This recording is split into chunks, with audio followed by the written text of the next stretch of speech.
This was part 12 of the most important question till 8 मार्च और CBSE का जो official sample paper था जिसका सॉल्यूशन हमने किया है एंड ये वाले सारे सॉल्यूशन पोस्ट पे मिल जाएंगे, so don't forget to subscribe the channel and watch this full video. तो विदाउट एनी टाइम वेस्ट पहला क्वेश्चन स्टार्ट करते हैं। ये ऑफिशियल सीबीएसई का सैम्पल पेपर है। ये वाला क्वेश्चन कई बार आता है, ये वाला मैंने ऑलरेडी एक वीडियो में करवा चुका है एंड अब हम लोग ये वाले क्वेश्चन की बात करें। प्रोबेबिलिटी का इस टाइप का क्वेश्चन हर पेपर में देखा है, तो एक बार इस क्वेश्चन को ट्राई करते हैं। ये वाली वैल्यूज इस क्वेश्चन में दे रखी एंड हमने पी एक्स इस क्वेश्चन के अकॉर्डिंग निकाल लिया। जब भी हम लोग इधर एक्स के अंदर इस एक्स के अंदर 1 2 3 पुट करेंगे तो यही वाली वैल्यूज निकल के आएंगी और मीन हमें ऑलरेडी 2.8 दे रखा है। अब इसे सॉल्व करने के लिए हमें पता है कि सिग्मा पी एक्स 1 होता है, तो अब इन सब का सम करते हैं। इन सभी को ऐड करेंगे तो 6a प्लस b की वैल्यू 1 होगी। मीन हमें 2.8 दे रखा था, मतलब सिग्मा एक्स पी एक्स हमें 2.8 दे रखा है।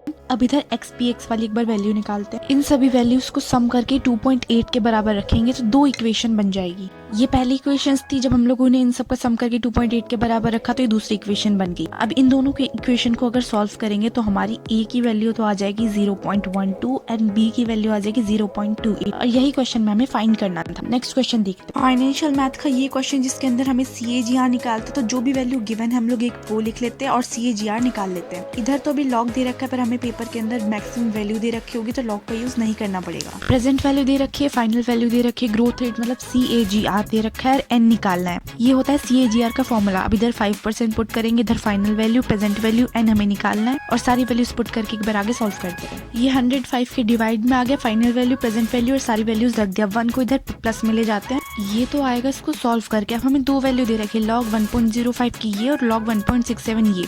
1.05 तो हमें इधर दिख रहा है, मतलब अल्टीमेटली दूसरी वाली जो वैल्यू है 1.67 हो जाएगी। इसको आगे देखते हैं। अब दोनों तरफ हमने log ले लिए, जो पावर है इसके आगे आ जाएगी और ये log 1.05 is equals to 1/n into में log 1.67।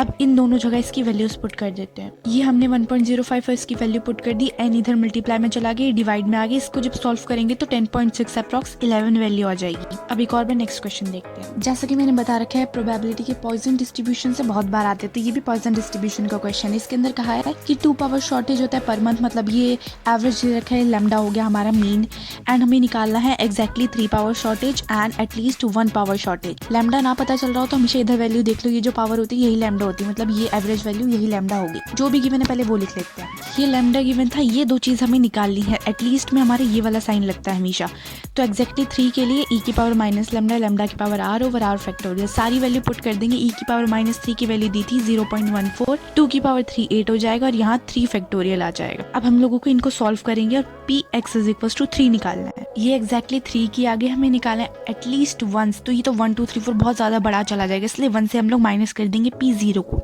अब p0 के वैल्यू पुट करते हैं जिसमें e की पावर माइनस लैम्डा, लैम्डा की पावर 0 ओवर 0। इसको सॉल्व करने के बाद हमारे पास वैल्यू आएगी 0.86। में क्वेश्चन में पूछा है कि मतलब ये तो हमने सेपरेट पार्ट निकाले। अब एक बार क्वेश्चन की लैंग्वेज देखते हैं। इधर कहा है 3 पावर शॉर्टेज पर given that there will be at least once, मतलब ये वाला पार्ट अपॉन में जाए। जब भी वैसे हो ना given that there will be, तो इसका मतलब पहले वाले पार्ट के अपॉन में दूसरा वाला पार्ट जाएगा। तो इसको भी देख लेते हैं। गिवन दैट देयर वाले में ये वाले दोनों पार्ट अपॉन में होते हैं। वैसे तो ये बेस थ्योरम से रिलेटेड है, बट हमें इस क्वेश्चन में सैम्पल पेपर में दे रखा है तो हम लोग इसे कर लेते हैं। मतलब ये वाली वैल्यू अपॉन में ये वाली वैल्यू, इन दोनों को जब हम लोग अपॉन में रखते हैं 0.186 और 0.86, तो इसे सॉल्व करने के बाद वैल्यू आएगी 0.22। तो इस तरीके से वाला क्वेश्चन होता है।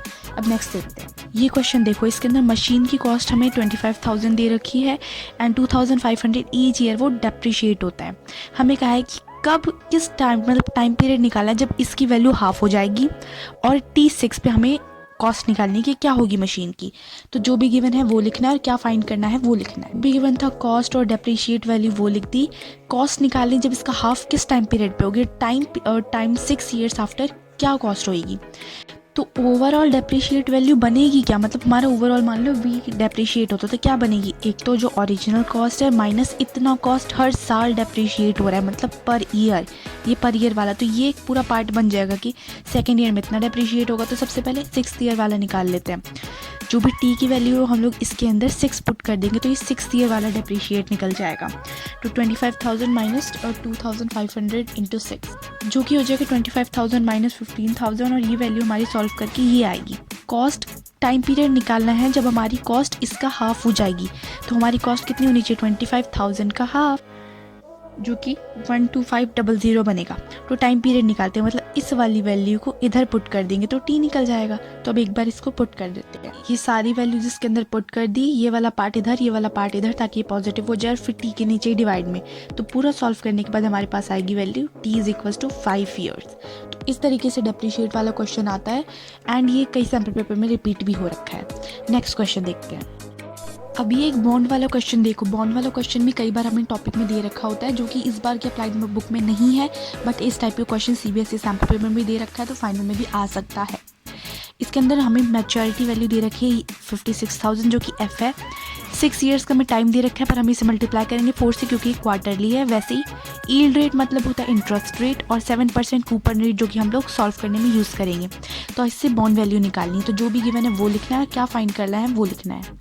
तो ये होता है बॉन्ड का फॉर्मूला, इसे नोट कर लेना। जो भी गिवन था हमने वो सब कुछ लिख दिया, मल्टीप्लाई करके 4 से, और यील्ड रेट को डिवाइड कर दिया 4 से, और कूपन रेट 7% दे रखा है। बॉन्ड निकालना है। सबसे पहले तो कूपन रेट का 7% यूज़ करके हम लोगों को सी वाली वैल्यू निकालनी है, क्योंकि इसका 7% ही सी निकलता है। तो पहले इसका 7% करते हैं, फिर इसके अंदर जो भी वैल्यूज़ गिवन है वो फॉर्मूले पर पुट करना है। तो कूपन वैल्यू निकलेगी फेस वैल्यू का 7%, तो हमारे इसकी वैल्यू आ जाएगी 980। तो सी तो हमारे पास आ गई 980, और बाकी ये वैल्यू सारी गिवन थी, तो अब जो भी गिवन थी वो सारे हम लोग बॉन्ड वैल्यू में पुट कर देंगे।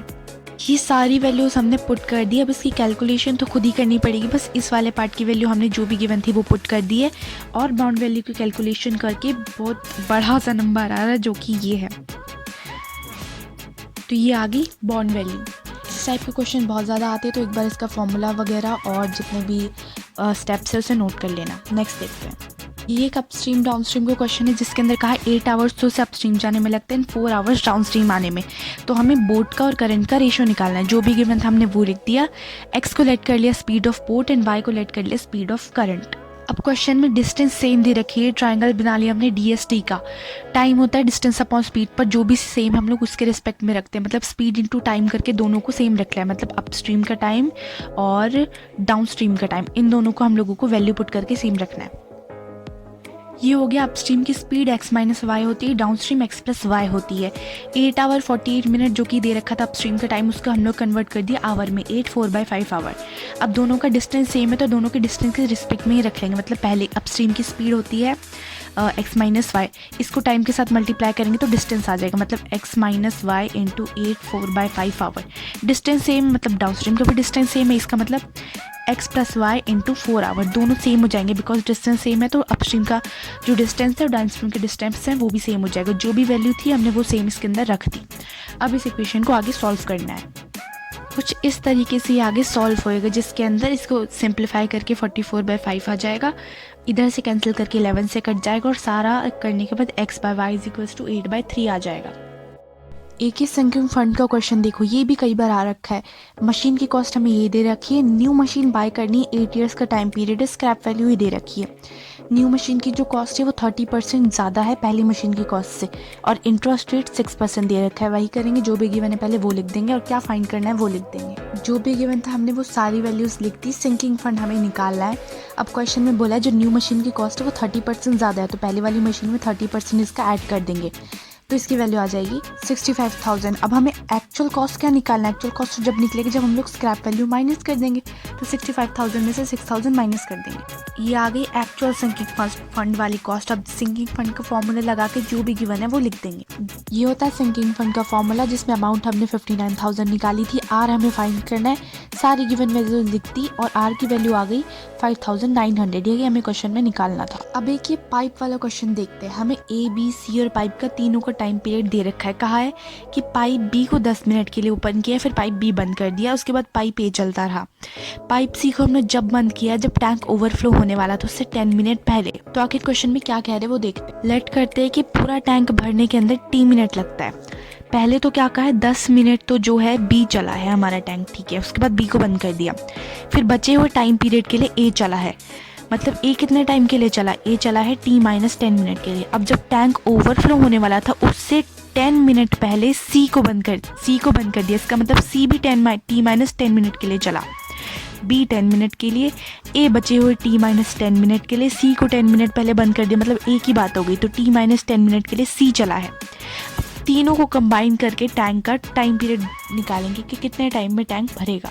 ये जो भी हमें गिवन था वो हमने लिख दिया। टी का 30 मिनट, बी 60 मिनट और सी 120 मिनट क्वेश्चन में दिया था। ये हमने क्वेश्चन की लैंग्वेज के अकॉर्डिंग फाइंड किया है।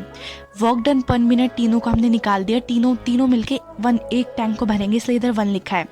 ए का टाइम पीरियड, बी का टाइम पीरियड और सी का टाइम पीरियड। अब इन सब का एलसीएम लेके सॉल्व करना है। ये एलसीएम लेके सॉल्व करने के बाद में टी की वैल्यू 30 मिनट्स आई। इसका मतलब पूरा टैंक जो हमारा है वो 30 मिनट में भरता है।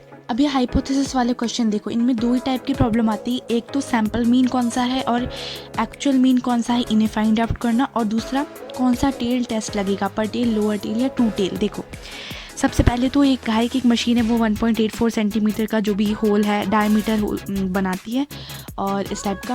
एंड जब हम लोग इसे 3-4 बार चेक करते हैं तो 1.84 है। अब इसने हमें कहा है कि चेक करो कि क्या वो मशीन प्रॉपरली वर्क कर रही है कि नहीं। मीन हमें 1.85 दे रखा है, वेरिएंस 0.064। देखो ब्रैकेट में दे रखा है whether the holes are being punched on average 1.84। मतलब इधर साफ पता चल रहा है कि जो सैम्पल मीन है वो 1.84 है। तो इसका मतलब ये वाला एक्चुअल मीन हो गया 1.85। वेरिएंस दे रखा है, इसे स्टैंडर्ड डेविएशन में कन्वर्ट करेंगे और सैंपल 16 दे रखा है, मतलब ये n है। तो अब इधर मशीन या तो प्रॉपरली वर्क करेगी या तो नहीं करेगी, ना ज़्यादा करेगी ना कम करेगी। तो इसका मतलब साफ साफ इधर 2 टेल टेस्ट लग रहा है। जो भी गिवन था हमने वो लिख दिया, मीन लिख दिया, वेरिएंस लिख दिया। ये U0 हमारा मतलब पॉपुलेशन मीन 1.84 ये लिख दिया, और मशीन के लिए 2 टेल टेस्ट लगा दिया। प्रॉपरली वर्किंग कर रही है, प्रॉपरली वर्किंग नहीं कर ली। अब टी टेस्ट का फॉर्मूला लगाते हैं। इधर से टी टेस्ट का फॉर्मूला लगा दिया और ये वेरिएंस था, इसको स्टैंडर्ड डेविएशन में हमने कन्वर्ट कर दिया, स्क्वायर को उधर रूट ले जाके। टी टेस्ट के अंदर सारी वैल्यूज पुट कर देंगे, जिसके बाद हम लोग टी टेस्ट की वैल्यू निकालेंगे। इधर से 1.84 minus standard deviation 0.08 over root 16। इधर से जब हम लोग टी की वैल्यू सॉल्व करते हैं वो तो 0.5 आती है, और हमें टी की वैल्यू क्वेश्चन के अंदर 0.05 पे चेक करने को दे रखी है 2.131। तो ये 2 टेल टेस्ट है। तो मैंने इस फॉर्मूले से आपको बता रखा है कि ग्रेटर स्मॉल स्मॉल, मतलब 3rd टेल टेस्ट में अगर हमारी जो वैल्यू है वो स्मॉल आई है गिवन वैल्यू से तो ही एक्सेप्ट करेंगे, वरना रिजेक्ट करेंगे।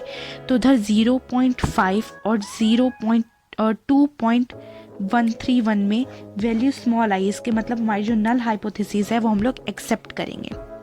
सो इस तरीके से हाइपोथेसिस वाले क्वेश्चन सॉल्व होते हैं। अभी एलपीपी का क्वेश्चन देखो, इसके अंदर भी सिंपल से बस ये प्रॉब्लम आती है कि एक्स किसको लेट करें और वाई किसको लेट करें। क्वेश्चन में हमें कह रखा है कंपनी और बी टाइप के प्रोडक्ट्स प्रोड्यूस करती है जिसके अंदर कुछ लेबर आवर लगते हैं। मैक्सिमम 500 लेबर आवर, इससे ज़्यादा ए और बी प्रोडक्ट्स के लिए यूज़ नहीं होगा। ए को 4 आवर लेबर आवर लगता है और बी को 6 लेबर आवर पर यूनिट लगता है। Additionally company 80 units of product ए बना सकती है, मतलब 80 से ज़्यादा नहीं बनाएगी, और 60 units of product B. Profit हमें दे रखा है 30 units of product A, 30 rupees for product A and 40 for B. इधर से साफ पता चल जाता है ये तो जेड है, क्योंकि हमें प्रॉफिट को मैक्सिमाइज करना है, तो ये तो जेड हो गया। अब जेड किसके लिए माना हमने, ए और बी के लिए, इसका मतलब ए और बी को ही एक्स और वाई लेट करेंगे। इन क्वेश्चन को सॉल्व करने के लिए हम लोग टेबल फॉर्मेट यूज़ करते हैं। देखो कैसे, 2 टाइप के प्रोडक्ट हैं ए और बी, और लेबर आवर है ए को 4 लगता है, बी को 6। मैक्सिमम 500 लेबर आवर, इसका मतलब लेस देन इक्वल्स टू 500, और ए मैक्सिमम 80 बन सकता है एंड बी मैक्सिमम 60 बन सकता है। इधर से एक्स को ए को एक्स ले लेंगे और बी को वाई ले लेंगे, क्योंकि हमने जेड के लिए 30x + 40y लिया है। तो साफ साफ इधर अब इक्वेशन बन जाएंगी। ये एक इक्वेशन बन गई, 4x + में 6y less than equal to 500। Question के according 4x less than 80 and 6x less than 60। ये हमारी इक्वेशंस बन गई। ऐसा बिल्कुल भी मत करना, ये इक्वेशन नहीं बनेगी। 4x लेस देन 80 नहीं होगा और 6x लेस देन 60 नहीं होगा, क्योंकि ये लेबर आवर को हमने ऐड कर लिया। इधर लेबर आवर ऐड नहीं होगा, इधर x इज लेस देन 80 होएगा और x और y इज़ लेस देन 60 होएगा। इधर x ले इधर y आना था, y इज़ लेस देन 60 होगा, मतलब ये वाली जो चीज़ है ये नहीं बनेगी। यही 2 टाइप की गड़बड़ होती है कि x और y किसको ले और इधर से लेस देन इक्वल टू वाली में क्या वैल्यूज़ पुट करें। अब इन दोनों इक्वेशन को सॉल्व करना है, ग्राफ बनाना है और z में पुट करके मैक्सिमाइज या मिनिमाइज करते हैं। बिकॉज हमें क्वेश्चंस के अंदर सिर्फ मैक्सिमाइज मिनिमाइज कर ग्राफ यूज़ करने को नहीं कहा था, और ऑफकोर्स ये 3 मार्क्स का है तो इसमें ग्राफ बनेगा भी नहीं। तो हमें अपने क्वेश्चन को इधर तक ही छोड़ के आना है, वरना आगे हम लोग इस टाइप की इक्वेशन लिखते, x की वैल्यू पुट करते y आता, y की पुट करते x आता, बट हमें यहीं तक करना है तो हम लोग यहीं तक सॉल्व करेंगे। अभी मैट्रिक्स की केस स्टडी देखो 3 टाइप की टैबलेट है, वैसे इधर 2 दे रखी है, पर हमें क्वेश्चन के अंदर इधर लास्ट लाइन में भी तीसरी टैबलेट के बारे में बता रखा है। 3 टैबलेट और इसमें ACD 3 टाइप के इसके अंदर हमारे पास विटामिन वगैरह यूज हो रहे हैं, जिनका नाम इधर दे रखा है। हमें बता रखा है कि मैक्सिमम 16 kg ऑफ A है, 10 kg ऑफ C है and 16 kg of D use हो रखा है। अब इसे मैट्रिक्स मेथड के हिसाब से सॉल्व करना है, तो पहले इसे हम लोग ब्रैकेट वाले फॉर्मूला से लिख देंगे, जैसे हम लोग LPP के लिए करते हैं। ये तीनों टैबलेट्स वगैरह होगी और ये ADC वैल्यू तीनों की हमने सामने चारों पांचों जो भी वैल्यू थी वो लिख दी। हमने इसको X माना है, इसको Y माना है, इसको Z माना है, क्योंकि इधर A की जो क्वांटिटी है वो 16 kg दे रखी थी। सारी वैल्यूज जो भी हमें क्वेश्चन में दे रखी है वो ग्राम में थी, तो इसलिए हमने इधर भी इसे ग्राम में कन्वर्ट कर दिया, क्योंकि इन्हें तो ABC मानेंगे नहीं, तो इस तरह टैबलेट्स को ही मानेंगे ऑफकोर्स, क्योंकि इन्हीं को हमें आगे मैट्रिक्स मेथड से सॉल्व करके इसकी क्वांटिटी वगैरह निकालनी है। इसके अंदर सारी वैल्यू लिख देंगे। अब इसे मैट्रिक्स मेथड के हिसाब से इक्वेशंस फॉर्म कर देंगे। देखो इधर क्वेश्चंस में भी number of strips of each type दे रखा है, मतलब इन तीनों टाइप की एक स्टेप, इसलिए हमें इन्हें XYZ माना हुआ है। इस तरीके से तीनों इक्वेशंस बन गई। फिर इसका हमने मैट्रिक्स मेथड यूज करा है, A, X और Z लिख के तीनों वैल्यूज को हमने अलग कर दिया। अब इसका डिटर्मिनेंट निकालेंगे, कोफैक्टर, एडजॉइंट, इनवर्स और फिर करके X की वैल्यूज निकाल देंगे। इसको भी मैंने वीडियो में ऑलरेडी सॉल्व करा रखा है, तो इसको आगे डिटेल में हम लोग सॉल्व नहीं करेंगे। एंड ये रहा इसका आंसर। इसको खुद सॉल्व करके एक बार वेरीफाई कर लेना। ये आ रही है XYZ की तीनों values. Time based data and EMI की ऑलरेडी वीडियोस अपलोड हो चुकी हैं, तो जाइए उन्हें चेक करिए। और हम लोग इस क्वेश्चन की तरफ बढ़ते हैं, जो कि काफ़ी ज़्यादा इंपॉर्टेंट है एंड कई सैम्पल पेपर में ये रिपीट हो भी रखा है। इस टाइप की कुछ स्टेटमेंट दे रखी है और हमसे पूछा है कि डिमांड फंक्शन बताओ, सप्लाई फंक्शन ये दे रखा है, इक्विवेलेंट प्राइस पे क्वांटिटी निकालो एंड 2-3 क्वेश्चन इस टाइप के जो कि केस स्टडी में आते हैं। इन्हें सॉल्व करने का एक बार तरीका देखते हैं। सबसे पहले तो हम जानते हैं कि जो रेवेन्यू फंक्शन होता है वो बनता है डिमांड इंटू एक्स, मतलब जितनी भी क्वांटिटीज डिमांड करेंगे वो पर यूनिट के हिसाब से होगी। ठीक है, अब हमें डिमांड फंक्शन बनाना होता है। डिमांड फंक्शन की इक्वेशन होती है A प्लस में BX, ये फिर यूनिट के हिसाब से होता है। तो सब क्वेश्चन के अंदर हम लोग देखते हैं लिखा क्या। इधर बोल रखा है 20 रुपीज पर किलोग्राम, इसका मतलब ये हो गया डिमांड फंक्शन, क्योंकि revenue is equals to demand into x unit, मतलब पर यूनिट। तो यहाँ तो P तो हमें पता चल गया, P तो 20 है। अब देखना क्वांटिटी डिमांडेड 400 टन, इसका मतलब हमने जो क्वांटिटी डिमांड करी वो है 400। ये भी पर यूनिट के हिसाब से होगा, क्योंकि A पर यूनिट के हिसाब से कुछ क्वांटिटी डिमांड होती है, तभी उसका हम लोग प्राइस निकाल पाते हैं। फर्स्ट A प्लस में BX, डिमांड कितना हो गया 20। A तो हमारा कांस्टेंट रहेगा क्योंकि ये कांस्टेंट वैल्यू है, और B कितनी होगी हमारी 400x। वैसे ही दूसरी इक्वेशन के हिसाब से 25 तो हमारी डिमांड हो गई and A constant and 200x ये हमारी 2 इक्वेशंस बन गई। तो पहले पार्ट में तो हमें यही बनाना था, पहले पार्ट में तो हमें डिमांड फंक्शन की इक्वेशन ही बनानी थी। दूसरे में सप्लाई फंक्शन हमें ये दे रखा है, डिमांड फंक्शन से अब हम लोग सॉल्व करके डिमांड की वैल्यू निकाल लेंगे। इन दोनों इक्वेशन का जब हम लोग सॉल्व करेंगे तो A 30 और B -1/40 आ गया। इसका मतलब जो डिमांड फंक्शन है वो 30 - 1/40x हो गया। पुट कर दी वैल्यूज। और सप्लाई फंक्शन हमें ऑलरेडी दे रखा है, जो कि -15 प्लस में x/20 दे रखा है। इक्विलिब्रियम पे ये दोनों प्राइस इक्वल हो जाते हैं, इसका मतलब सेकेंड पार्ट के अंदर हमें इन दोनों को इक्वल रखना है। दोनों को इक्वल रख के जब हम लोग फर्दर इसे सॉल्व करेंगे तो x 600 आ जाएगा। थर्ड पार्ट में हमें कंज्यूमर सरप्लस निकालना है। कंज्यूमर सरप्लस का फॉर्मूला हमें पता है 0 to x0 डिमांड फंक्शन का derivative minus x0 into P0। अब इधर से हम लोग सारी वैल्यूज पुट करते हैं, पर उससे पहले हमें निकालना पड़ेगा P0। P0 निकलता है जब हम लोग x मतलब x0, इसकी वैल्यू जब हम लोग डिमांड फंक्शन में पुट कर देंगे तो P डिमांड फंक्शन यही होता है P0। इसी के अंदर पुट करने के बाद हमारी P0 की वैल्यू आ जाएगी 9। इसी के अंदर पुट करने के बाद हमारे डिमांड की वैल्यू आ जाएगी 15। अब इसे कंज्यूमर सरप्लस में पुट कर देते हैं। ये सारी वैल्यूज पुट करने के बाद जब हमने इसका इंटीग्रेशन किया तो 0 to 600 का लिमिट हो गया। अब इसे आगे सॉल्व करते हैं। तो इस तरीके से ही आगे क्वेश्चन सॉल्व होएगा। और ये आ गया